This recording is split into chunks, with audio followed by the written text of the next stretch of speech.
ಎಲ್ರಿಗೂ ನಮಸ್ಕಾರ. ಪ್ರೀತಿಯ SSLC ವಿದ್ಯಾರ್ಥಿಗಳೇ, ಇವತ್ತಿನ ತರಗತಿಯಲ್ಲಿ ಮಾರ್ಚ್ ಮತ್ತು ಏಪ್ರಿಲ್ 2024ರಲ್ಲಿ ನಡೆದಿರತಕ್ಕಂತಹ SSLC ಪರೀಕ್ಷೆ 1 ದ್ವಿತೀಯ ಭಾಷೆ ಕನ್ನಡ ಈ ಪ್ರಶ್ನೆ ಪತ್ರಿಕೆಗೆ ಉತ್ತರವನ್ನು ತಿಳಿಸ್ಕೊಡ್ತಾ ಇದ್ದೀನಿ. ವಿದ್ಯಾರ್ಥಿಗಳೇ, ಈ ಪರೀಕ್ಷೆ ಏಪ್ರಿಲ್ 6ರಂದು ನಡೆದಿತ್ತು.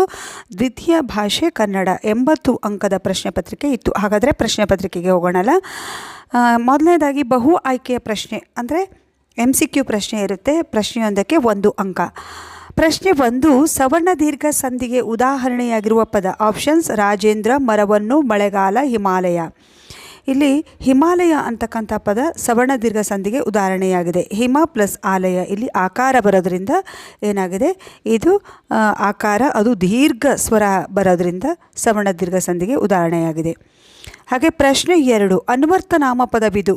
ಇದು ನಾಮಪದದ ಮೇಲೆ ಬಂದಿರತಕ್ಕಂಥ ಪ್ರಶ್ನೆ. ಆಪ್ಷನ್ಸ್: ಕೆರೆ, ಬೆಟ್ಟ, ಶಿಕ್ಷಕ, ಮರ. ಇಲ್ಲಿ ಅನ್ವರ್ಥನಾಮ ಶಿಕ್ಷಕ ಅಂದರೆ ವರ್ತನೆ ಮೇಲೆ ಬಂದಿರತಕ್ಕಂತಹ ಪದ.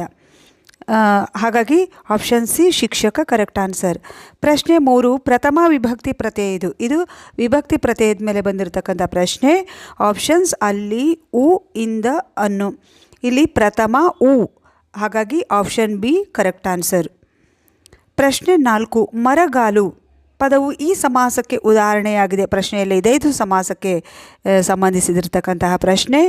ಆಪ್ಷನ್ಸ್: ತತ್ಪುರುಷ ಸಮಾಸ, ಕರ್ಮಧಾರೆಯ ಸಮಾಸ, ಅಂಶಿ ಸಮಾಸ, ಕ್ರಿಯಾ ಸಮಾಸ. ಮರಗಾಲು ಇದು ಮರ ಪ್ಲಸ್ ಕಾಲು, ಮರದ ಪ್ಲಸ್ ಕಾಲು, ಇದು ಎರಡು ಕಡೆ ನಾಮಪದ ಇರೋದರಿಂದ ಹಾಗಾಗಿ ಇದು ತತ್ಪುರುಷ ಸಮಾಸ ಆಗುತ್ತೆ. ಮುಂದಿನ ಪ್ರಶ್ನೆ, ಒಂದೊಂದು ವಾಕ್ಯದಲ್ಲಿ ಉತ್ತರಿಸಬೇಕೆ ಅಂದರೆ 1 ಲೈನ್ ಆನ್ಸರ್ಸ್. ಇಲ್ಲಿ ಪ್ರಶ್ನೆಯೊಂದಕ್ಕೆ 1 ಅಂಕ, 12 ಪ್ರಶ್ನೆ ಇರುತ್ತೆ. ಪ್ರಶ್ನೆ 5, ಬೇಡನು ಪ್ರಾಣಿಗಳನ್ನು ಕೊಲ್ಲಲು ಮಾಡುತ್ತಿದ್ದ ಉಪಾಯವೇನು? ಬೇಡನು ಪ್ರಾಣಿಗಳನ್ನು ಕೊಲ್ಲಲು ವಿಷ ಸವರಿದ ಬಾಣಗಳನ್ನು ಸಿದ್ಧ ಮಾಡಿಕೊಂಡಿರುತ್ತಿದ್ದನು. ಪ್ರಶ್ನೆ 6, ಸರ್ವಜ್ಞ ಹೇಳಿರುವಂತೆ ಕೋಟಿ ವಿದ್ಯೆಗಳಿಗಿಂತ ಮಿಗಿಲಾದ ವಿದ್ಯೆ ಯಾವುದು? ಸರ್ವಜ್ಞನ ಪ್ರಕಾರ ಕೋಟಿ ವಿದ್ಯೆಗಳಿಗಿಂತ ಮೇಟಿ ವಿದ್ಯೆಯೇ ಲೇಸು ಎಂದಿದ್ದಾರೆ. ಪ್ರಶ್ನೆ 7, ಪುಟ್ಟರಾಜರು ಖಾದಿ ಬಟ್ಟೆ ತೊಡಲು ನಿರ್ಧರಿಸಿದ್ದು ಏಕೆ?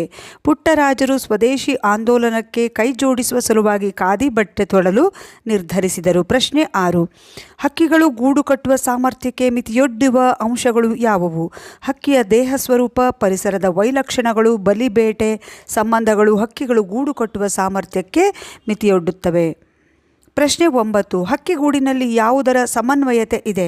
ಹಕ್ಕಿಗೂಡಿನಲ್ಲಿ ಕಲಾವಿದನ ಸ್ವೋಪಜ್ಞತೆ ಮತ್ತು ವಿಜ್ಞಾನಿಯ ತಂತ್ರಜ್ಞಾನ ಸಮನ್ವಯಗೊಂಡಿದೆ. ಪ್ರಶ್ನೆ 10, ಗುರುಗಳು ಹೇಳಿದಂತೆ ಕಾಫಿ ಮತ್ತು ಕಾಫಿಯ ಕಪ್ಪು ಯಾವುದರ ಪ್ರತೀಕಗಳಾಗಿವೆ? ಗುರುಗಳ ಹೇಳಿದಂತೆ ಕಾಫಿ ಎಂದರೆ ಜೀವನ, ಕಪ್ಪು ಎಂದರೆ ಹಣ, ಅಂತಸ್ತು, ಅಧಿಕಾರ ಇದ್ದ ಹಾಗೆ. ಪ್ರಶ್ನೆ 11, ಕವಿ ಡಾಕ್ಟರ್ ಬಸವರಾಜ್ ಸಬರದ್ ಅವರ ಪ್ರಕಾರ ಕಾಡನ್ನು ಅಲೆದ ಸಿದ್ಧಾರ್ಥನಿಗೆ ಹೊಳೆದುದ್ದೇನು? ಕವಿ ಡಾಕ್ಟರ್ ಬಸವರಾಜ್ ಸಬರದ್ ಅವರ ಪ್ರಕಾರ ಕಾಡನ್ನು ಅಲೆದ ಸಿದ್ಧಾರ್ಥನಿಗೆ ನಾಡಿನರ್ಥ ಹೊಳೆಯಿತು.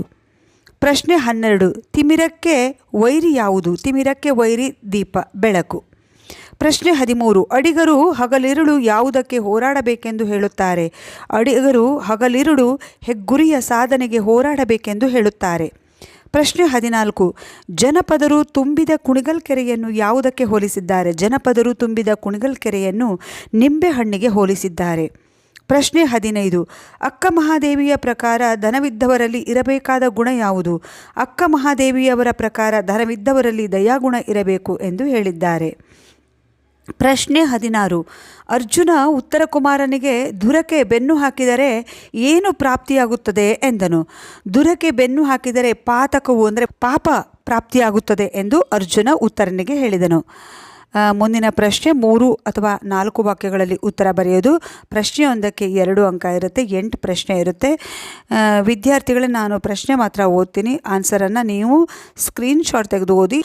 ಮರವನ್ನು ಬಿಟ್ಟು ಹೋಗದೆ ಇರಲು ಗಿಳಿಯು ನೀಡಿದ ಸಮರ್ಥನೆ ಏನು? ಪ್ರಶ್ನೆ 17. ಉತ್ತರ ಹೀಗಿದೆ, ನೋಡ್ಕೊಳ್ಳಿ. ಪ್ರಶ್ನೆ 18, ಬಾಲಕ ಪುಟ್ಟಯ್ಯ ಕಣ್ಣುಗಳನ್ನು ಕಳೆದುಕೊಂಡಿದ್ದು ಹೇಗೆ? ಬಾಲಕ ಪುಟ್ಟಯ್ಯ ಕಣ್ಣುಗಳನ್ನು ಕಳೆದುಕೊಂಡದ್ದು ಹೇಗೆ? ಇದಕ್ಕೆ ಉತ್ತರ ಇಲ್ಲಿದೆ. ಪ್ರಶ್ನೆ 19, ಹಕ್ಕಿಗಳು ಬದಲಾದ ಪರಿಸರಕ್ಕೆ ಹೊಂದಿಕೊಂಡು ಗೂಡು ಕಟ್ಟುವುದಕ್ಕೆ ಲೇಖಕರು ಯಾವ ಉದಾಹರಣೆಗಳನ್ನು ನೀಡ್ತಾರೆ? ಪ್ರಶ್ನೆ 20, ಲಂಡನ್ನಲ್ಲಿ ಸಂಭವಿಸಿದ ದುರಂತಗಳ ಬಗ್ಗೆ ಗೈಡ್ ತಿಳಿಸಿದ ವಿಚಾರಗಳೇನು? ಪ್ರಶ್ನೆ 21, ಟವರ್ ಆಫ್ ಲಂಡನ್ ಅನ್ನು ನಿಗೂಢಗಳ ಸ್ಥಳ ಎಂದು ಏಕೆ ಕರೆಯುತ್ತಾರೆ? ಹಾಗೆ ಪ್ರಶ್ನೆ 22, ಬಸವಣ್ಣನವರು ಜನರ ಮೌಢ್ಯತೆಯನ್ನು ಯಾವ ರೀತಿ ಖಂಡಿಸಿದ್ದಾರೆ ಎಂಬುದನ್ನು ನಿಮ್ಮ ಮಾತುಗಳಲ್ಲಿ ಬರೆಯಿರಿ. ಪ್ರಶ್ನೆ 23, ವೈದ್ಯರು ಭೀಮನಾಯಕನ ಮಗುವಿನ ಪ್ರಾಣವನ್ನು ಹೇಗೆ ಉಳಿಸಿದರು ಎಂಬುದನ್ನು ವಿವರಿಸಿರಿ.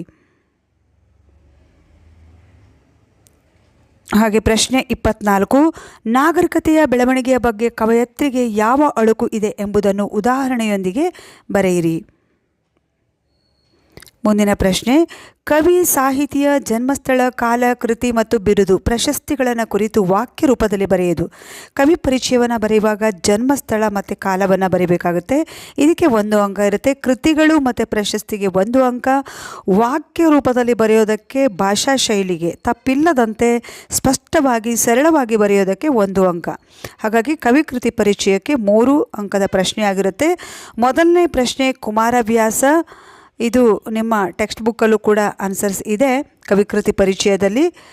ಹಾಗೆ ಮುಂದಿನ ಪ್ರಶ್ನೆ, ಪದ್ಯದ ಸಾರಾಂಶವನ್ನು ವಾಕ್ಯ ರೂಪದಲ್ಲಿ ಬರೆಯಿರಿ. ಒಂದು ಪದ್ಯದ ಪ್ಯಾರಾಗ್ರಾಫನ್ನು ಕೊಟ್ಟಿರ್ತಾರೆ, ಅದರ ಸಾರಾಂಶ ಬರೀಬೇಕಾಗುತ್ತೆ. ಪಠ್ಯಾಂಶಕ್ಕೆ 2 ಅಂಕಗಳು, ಪದ ಬಳಕೆ ಮತ್ತು ಶೈಲಿಗೆ 1 ಅಂಕ ಇರುತ್ತೆ. ಟೋಟಲ್ ಎಷ್ಟಿರುತ್ತೆ ಅಂದರೆ ಸಾರಾಂಶ ಬರೆಯೋದಕ್ಕೆ 3 ಅಂಕ ಇರುತ್ತೆ.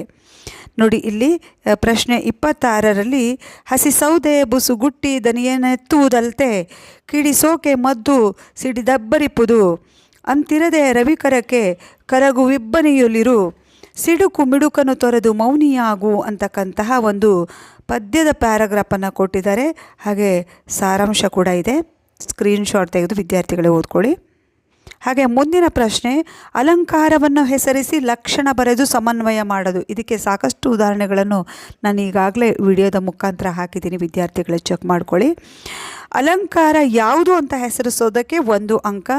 ಪ್ರತಿ ಅಲಂಕಾರಕ್ಕೂ ಅದರದೇ ಆಗಿರ್ತಕ್ಕಂಥ ಲಕ್ಷಣ ಇರುತ್ತೆ, ಆ ಲಕ್ಷಣವನ್ನು ನೀವು ಓದ್ಕೋಬೇಕಾಗುತ್ತೆ. ಲಕ್ಷಣ ಬರೆದ್ರೆ 1 ಅಂಕ. ಮತ್ತು ಸಮನ್ವಯಗೊಳಿಸೋದಕ್ಕೆ 1 ಅಂಕ. ಅಂದರೆ ಉಪಮಾನ, ಉಪಮೇಯ ಎಲ್ಲ ಏನಿರುತ್ತೆ, ಉಪವಾಚಕ, ಸಮಾನಾರ್ಥಕ ಇವೆಲ್ಲ ಸೇರಿಸಿ ಒಟ್ಟುಗೂಡಿ ಬರೆಯೋದಕ್ಕೆ ಏನಂತಾರೆ, ಅದನ್ನು ಸಮನ್ವಯ ಅಂತ ಕರೀತಾರೆ. ಪ್ರಶ್ನೆ 27, ಮಗುವಿನ ಮುಖವು ಚಂದ್ರನಂತೆ ಮನೋಹರವಾಗಿದೆ. ಇಲ್ಲಿ ಅಂತೆ ಅಂತಕ್ಕಂತಹ ಉಪಮವಾಚಕ ಪದ ಇರೋದ್ರಿಂದ ಇದು ಉಪಮಾಲಂಕಾರ ಆಗುತ್ತೆ. ಹಾಗೆ ಲಕ್ಷಣ ಕೊಟ್ಟಿದ್ದಾರೆ ನೋಡಿ, ಒಂದು ಮತ್ತೊಂದರಂತೆ ಇದೆ ಎಂದು ಹೋಲಿಸಿ ವರ್ಣಿಸೋದನ್ನು ಉಪಮಾಲಂಕಾರ. ಒಂದು ಇನ್ನೊಂದರಂತೆ ಇದೆ ಅಂತ ಹೋಲಿಸೋದು. ಉಪಮೇಯ ಇಲ್ಲಿ ಮಗುವಿನ ಮುಖ, ಉಪಮಾನ ಚಂದ್ರ, ಉಪಮವಾಚಕ ಅಂತೆ, ಸಮಾನ ಧರ್ಮ ಇಲ್ಲಿ ಮನೋಹರತೆ. ಹಾಗೆ ಸಮನ್ವಯನ ಕೂಡ ಕೊಟ್ಟಿದ್ದಾರೆ, ಓದ್ಕೊಳ್ಳಿ. ಮುಂದಿನ ಪ್ರಶ್ನೆ, ಗಾದೆಯನ್ನು ವಿಸ್ತರಿಸಿ ಬರೆಯುವುದು. ಗಾದೆಯ ಮಹತ್ವದ ವಿವರಣೆ ಅಂದರೆ ಸ್ಟಾರ್ಟಿಂಗ್ ಏನು ಗಾದೆ ಬಗ್ಗೆ ಬರಿತೀರಿ ಅದು 1 ಅಂಕದ ಒಂದು ಪ್ಯಾರಾಗ್ರಾಫ್ ಆಗಿರುತ್ತೆ. ಉದಾಹರಣೆಯನ್ನು ಕೊಡಬೇಕು, ಉದಾಹರಣೆಯೊಂದಿಗೆ ಅದರ ಅರ್ಥ ವಿವರಣೆ ಮಾಡಬೇಕಾಗುತ್ತೆ, ಇದಕ್ಕೆ 1 ಅಂಕ. ಭಾಷಾ ಶೈಲಿಗೆ ಮತ್ತು ಪದಬಂಧಗಳಿಗೆ ಅಂದರೆ ನಾವು ಅಲ್ಲಿ ಉಪಯೋಗಿಸ್ತಕ್ಕಂತಹ ಪದಗಳಿಗೆ 1 ಅಂಕ. ಪ್ರಶ್ನೆ, ಗಿಡವಾಗಿ ಬಗ್ಗದ್ದು ಮರವಾಗಿ ಬಗ್ಗಿತೆ, ಶಕ್ತಿಗಿಂತ ಯುಕ್ತಿ ಮೇಲು. ಇವೆರಡು ಗಾದೆ ಮಾತುಗಳನ್ನು ಕೂಡ ನಾನು ಈಗಾಗಲೇ ಹಾಕಿದ್ದೇನೆ. ಸಂದರ್ಭವನ್ನು ಸ್ವಾರಸ್ಯದೊಂದಿಗೆ ಬರೆಯೋದು. ಇಲ್ಲಿ ಸಂದರ್ಭ ಸಹಿತ ವಿವರಿಸಬೇಕಾಗುತ್ತೆ, ಕೃತಿ ಬರಿಬೇಕಾಗುತ್ತೆ. ಪದ್ಯ ಬರೆದಿರ್ತಕ್ಕಂಥವನು, ಪದ್ಯ ಅಥವಾ ಗದ್ಯ ಬರೆದಿರ್ತಕ್ಕಂಥವನು, ಕರ್ತೃ ಯಾರು, ಪಾಠದ ಹೆಸರು, ಅಲ್ಲದೆ ಆ ವಾಕ್ಯವನ್ನು ಯಾರು ಹೇಳಿದರು, ಯಾವ ಸಂದರ್ಭದಲ್ಲಿ ಹೇಳಿದರು, ಇದೆಲ್ಲ ಬರಬೇಕಾಗುತ್ತೆ. ಜೊತೆಗೆ ಆ ಪ್ರಶ್ನೆಗಳಿಗೆ ಉತ್ತರ ಬರೀತಕ್ಕಂತಹ ಭಾಷಾ ಶೈಲಿ ಹೇಗಿದೆ, ಆ ಪ್ರಶ್ನೆ ಉತ್ತರಗಳಲ್ಲಿ ಬಳಸ್ತಕ್ಕಂತಹ ಪದಬಂಧಗಳು ಯಾವ ರೀತಿ ಇದೆ ಅನ್ನೋದ್ರ ಮೇಲೆ ನಿಮ್ಮ ಅಂಕ ವಿತರಣೆಯಾಗುತ್ತೆ. 3 ಅಂಕದ ಪ್ರಶ್ನೆ ಇರುತ್ತೆ. ಪ್ರಶ್ನೆ 21, ಪೆನ್ನು ಖಡ್ಗಕ್ಕಿಂತ ಹರಿತ. ಇಲ್ಲಿ ಆನ್ಸರನ್ನು ಕೊಟ್ಟಿದ್ದಾರೆ ನೋಡಿ, ಇದು ಹಸಿಮಸಿ ಕೃಷಿ ಅಂತಕ್ಕಂತಹ ಗದ್ಯಪಾಠದಿಂದ ಬಂದಿರತಕ್ಕಂತಹ ಪ್ರಶ್ನೆಯಾಗಿದೆ. ವಿದ್ಯಾರ್ಥಿಗಳು ಇದನ್ನು ಓದ್ಕೊಳ್ಳಿ.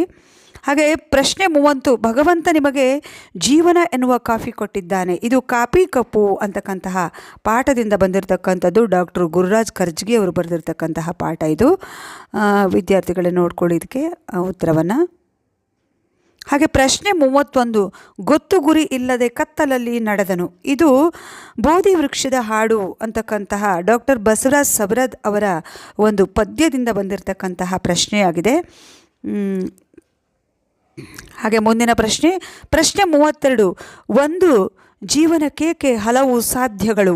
ಇದು ಗುರಿ ಅಂತಕ್ಕಂತಹ ಪದ್ಯ ಎಂ ಗೋಪಾಲಕೃಷ್ಣ ಅಡಿಗ ಅವರು ಬರೆದಿರ್ತಕ್ಕಂತಹ ಪದ್ಯ ಆಗಿದೆ. ಈ ಪದ್ಯದ ಮೇಲೆ ಬಂದಿರತಕ್ಕಂತಹ ಈ ಪ್ರಶ್ನೆ ಇದು. ವಿದ್ಯಾರ್ಥಿಗಳೇ ನೋಡಿ ಪ್ರಶ್ನೆಗೆ ಉತ್ತರವನ್ನು ತಿಳಿದುಕೊಳ್ಳಿ. ಹಾಗೆ ಮುಂದಿನ ಪ್ರಶ್ನೆ 33, ಬೊಬ್ಬೆ ಹೊಡೆದಾವೆ ಬಾಳೆ ಮೀನು. ಇದು ಮೂಡಲ್ ಕುಣಗಲ್ ಕೆರೆ ಅಂತಕ್ಕಂತಹ ಜನಪದ ಹಾಡಿನ ಮೇಲೆ ಬಂದಿರತಕ್ಕಂತಹ ಪ್ರಶ್ನೆ. ಹಾಗೆ ಮುಂದಿನ ಪ್ರಶ್ನೆ, ಪದ್ಯ ಭಾಗ ಪೂರ್ಣಗೊಳಿಸಿ ಬರೆಯುವುದು. ಇಲ್ಲಿ 2 ಪ್ಯಾರಾಗ್ರಾಫನ್ನು ಕೊಟ್ಟಿದ್ದಾರೆ. ಯಾವುದಾದ್ರೂ ಒಂದು ಪ್ಯಾರಾಗ್ರಾಫನ್ನು ಬರೀಬೇಕಾಗುತ್ತೆ. ಪದ್ಯದ ಪ್ಯಾರಾಗ್ರಾಫನ್ನು ಬರೆಯುವಾಗ ಮೇಲ್ಗಡೆ ಪದ್ಯ ಬರೆದಿರ್ತಕ್ಕಂಥ ಕವಿ ಹೆಸರನ್ನು ಬರೆಯಿರಿ, ಜೊತೆಗೆ ಪದ್ಯ ಯಾವುದು ಅನ್ನೋ ಹೆಸರನ್ನು ಕೂಡ ಬರೀಬೇಕು. ಆಮೇಲೆ ಪದ್ಯವನ್ನು ಬರೀರಿ. ಪ್ರಶ್ನೆಗೆ 4 ಅಂಕ ಇದೆ ಪ್ರಶ್ನೆಗೆ. ಹಾಗೆ ಮುಂದಿನ ಪ್ರಶ್ನೆ 8-10 ವಾಕ್ಯಗಳಲ್ಲಿ ಉತ್ತರಿಸೋದು. ಇದು 4 ಅಂಕದ ಪ್ರಶ್ನೆ ವಿದ್ಯಾರ್ಥಿಗಳಿಗೆ ಕಾಣಿಸುತ್ತೆ. ಇಲ್ಲಿ ಪ್ರಶ್ನೆ 35ರಲ್ಲಿ 2 ಪ್ರಶ್ನೆ ಇದೆ. ಯಾವುದಾದ್ರೂ ಒಂದು ಪ್ರಶ್ನೆಗೆ ಉತ್ತರವನ್ನು ಬರೀಬೇಕಾಗುತ್ತೆ. ಪ್ರಶ್ನೆಯೊಂದಕ್ಕೆ 4 ಅಂಕ. ಪ್ರಶ್ನೆ, ಗೋಪಾಲ ಮತ್ತು ಬನದ ಗೋಪಾಲನ ನಡುವೆ ನಡೆದ ಸಂಭಾಷಣೆಯ ಸ್ವಾರಸ್ಯವನ್ನು ನೀವು ಮೆಚ್ಚುವ ಮಾತುಗಳಲ್ಲಿ ಬರೆಯಿರಿ. ಅದೇ ಪಾಠದಿಂದ ಬಂದಿರತಕ್ಕಂಥದ್ದು. ಗೋಪಾಲನು ತನ್ನ ತಾಯಿಯೊಂದಿಗೆ ನಡೆಸಿದ ಸಂಭಾಷಣೆಯ ಸಾರವನ್ನು ನಿಮ್ಮ ಮಾತುಗಳಲ್ಲಿ ವಿವರಿಸಿರಿ. ಹಾಗೆ ಮುಂದಿನ ಪ್ರಶ್ನೆ ನೋಡಿ, ಉತ್ತರವನ್ನು ನೋಡ್ತಾ ಹೋಗಿ ವಿದ್ಯಾರ್ಥಿಗಳೇ. ಈ 2 ಪ್ರಶ್ನೆಗೂ ಉತ್ತರವನ್ನು ಕೊಟ್ಟಿದ್ದಾರೆ. ನೀವು ಯಾವುದಾದ್ರೂ ಒಂದು ಪ್ರಶ್ನೆಗೆ ಉತ್ತರವನ್ನು ಬರೆದಿದ್ದೀರಾ ಈಗಾಗಲೇ.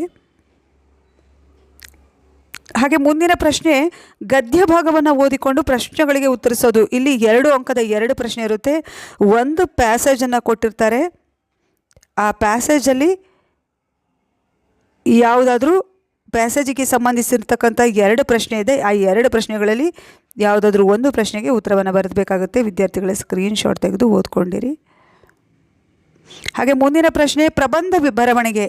ಪ್ರಬಂಧವನ್ನು ಬರೆಯುವಾಗ ಪೀಠಿಕೆ ಇರಬೇಕು, ಪ್ರಸ್ತಾವನೆ ಅಂದರೆ ವಿಷಯ ನಿರೂಪಣೆ ಇರಬೇಕು. ಇದಕ್ಕೆ 2 ಅಂಕ. ಭಾಷಾ ಶೈಲಿಗೆ ಮತ್ತು ಮುಕ್ತಾಯ ಅಲ್ಲ, ಕೊನೆಯಲ್ಲಿ ಏನು ಉಪಸಂಹಾರ ಬರೀತೀರಿ, ಇದಕ್ಕೂ 1 ಅಂಕ ಇರುತ್ತೆ. 2 ಪ್ರಬಂಧಗಳಿದ್ದಾವೆ. ರಾಷ್ಟ್ರೀಯ ಹಬ್ಬಗಳ ಮಹತ್ವ, ಇದಾಗಲೇ ನಾನೀಗ ಹಾಕಿದ್ದೀನಿ. ಇಂದಿನ ದಿನಗಳಲ್ಲಿ ಮಣ್ಣಿನ ಸಂರಕ್ಷಣೆಯ ಅಗತ್ಯತೆ, ಈ ಪ್ರಬಂಧವನ್ನು ನಾನು ಹಾಕಿಲ್ಲ, ಮುಂದಿನ ದಿನಗಳಲ್ಲಿ ಹಾಕ್ತೀನಿ ವಿದ್ಯಾರ್ಥಿಗಳೇ. ಹಾಗೆ ಪ್ರಶ್ನೆ 38, ಪತ್ರಲೇಖನ ಬರೆಯೋದು. ಇಲ್ಲಿ ಪ್ರಶ್ನೆಯೊಂದಕ್ಕೆ 1 ಅಂಕ. 2 ಪತ್ರಲೇಖನವನ್ನು ಕೊಟ್ಟಿದ್ದಾರೆ. ಯಾವುದಾದ್ರೂ ಒಂದು ಪತ್ರಲೇಖನವನ್ನು ಬರೀಬೇಕಾಗುತ್ತೆ. ನಿಮ್ಮನ್ನು ಮಂಡ್ಯದ ಸರ್ಕಾರಿ ಪ್ರೌಢಶಾಲೆಯ ವಿದ್ಯಾರ್ಥಿ ಧನ್ವೀರ್ ಎಂದು ಭಾವಿಸಿಕೊಂಡು ನಿಮ್ಮ ಶಾಲೆಯಲ್ಲಿ ಆಚರಿಸುವ ವನ ಮಹೋತ್ಸವ ಕಾರ್ಯಕ್ರಮಕ್ಕೆ ಸಸಿಗಳನ್ನು ನೀಡುವಂತೆ ಕೋರಿ ಅರಣ್ಯ ಇಲಾಖೆಯ ಅರಣ್ಯಾಧಿಕಾರಿಗಳಿಗೆ 1 ಮನವಿ ಪತ್ರವನ್ನು ಬರೀಬೇಕಾಗುತ್ತೆ. ಹಾಗೆ ಇನ್ನೊಂದು ಪತ್ರಲೇಖನ, ನಿಮ್ಮನ್ನು ತುಮಕೂರಿನ ಸರ್ಕಾರಿ ಪ್ರೌಢಶಾಲೆಯ ವಿದ್ಯಾರ್ಥಿನಿ ಸುಮಾ ಎಂದು ಭಾವಿಸಿಕೊಂಡು ನಿಮ್ಮ ಶಾಲೆಯಲ್ಲಿ ನಡೆಯುವ ಪೋಷಕರ ಸಭೆಗೆ ಬರುವಂತೆ ಕುಣಿಗಲ್ನ ಬನಶಂಕರಿ ನಗರದ ನಿವಾಸಿಯಾದ ಗಂಗಾಧರ್ ಎಂಬ ಹೆಸರಿನ ತಂದೆಯವರಿಗೊಂದು ಪತ್ರವನ್ನು ಬರೀಬೇಕಾಗುತ್ತೆ. ವಿದ್ಯಾರ್ಥಿಗಳು ಈಗಾಗಲೇ ನಿಮ್ಮ ಊರು ಯಾವುದು, ನಿಮ್ಮ ಹೆಸರೇನು, ನಿಮ್ಮ ಪೋಷಕರ ಹೆಸರೇನು, ನಿಮ್ಮ ಪೋಷಕರ ಊರು ಯಾವುದು, ಎಲ್ಲದರ ಬಗ್ಗೆ ವಿವರಣೆಯನ್ನು ಪತ್ರಲೇಖನದಲ್ಲೇ ಕೊಟ್ಟಿದ್ದಾರೆ. ಇದು ವ್ಯಾವಹಾರಿಕ ಪತ್ರ. ಇಲ್ಲಿ ಪತ್ರವನ್ನು ಇಂದ ಬರೀಬೇಕಾಗುತ್ತೆ, ವಿಳಾಸ ಗೆ ಬರೀಬೇಕಾಗುತ್ತೆ, ಸಂಬೋಧನೆ ವಿಷಯ, ಪತ್ರದ ಒಡಲು ಇರಬೇಕಾಗುತ್ತೆ, ಸಹಿಯೊಂದಿಗೆ ಮುಕ್ತಾಯ ಇರಬೇಕಾಗುತ್ತೆ. ಇದೆಲ್ಲದರ ಬಗ್ಗೆ ಸಂಪೂರ್ಣ ವಿವರಣೆಯನ್ನು ಕೊಟ್ಟಿದ್ದಾರೆ ನೋಡಿ ವಿದ್ಯಾರ್ಥಿಗಳೇ. ವೈಯಕ್ತಿಕ ಪತ್ರ, ಒಂದು ವ್ಯಾವಹಾರಿಕ ಪತ್ರ, 2 ಪತ್ರಲೇಖನ ಇದೆ. ಯಾವುದಾದ್ರೂ ಒಂದನ್ನು ಬರೀಬೇಕಾಗುತ್ತೆ. ವಿದ್ಯಾರ್ಥಿಗಳೇ, ಇಲ್ಲಿವರೆಗೆ 2024 ಅಂದರೆ ಏಪ್ರಿಲ್ 6ರಂದು ನಡೆದಿರತಕ್ಕಂತಹ ದ್ವಿತೀಯ ಭಾಷೆ ಕನ್ನಡದ ವಾರ್ಷಿಕ ಪರೀಕ್ಷೆಯ ಆನ್ಸರನ್ನು ತಿಳಿದುಕೊಂಡ್ರಿ. ವಿದ್ಯಾರ್ಥಿಗಳೇ, ಈ ವಿಡಿಯೋ ಇಷ್ಟ ಆದರೆ ಪ್ಲೀಸ್ ಒಂದು ಲೈಕ್ ಮಾಡಿ. ಯಾರ್ಯಾರು ಹೊಸದಾಗಿ ನನ್ನ ವಿಡಿಯೋವನ್ನು ನೋಡ್ತಾ ಇದ್ರು ದಯಮಾಡಿ ಚಾನಲ್ನ ಸಬ್ಸ್ಕ್ರೈಬ್ ಮಾಡ್ಕೊಂಡು ವಿಡಿಯೋ ನೋಡಿ ಅಂತ ಹೇಳ್ತಾ ವಿಡಿಯೋನ ಮುಗಿಸ್ತಾ ಇದ್ದೀನಿ. Thank you.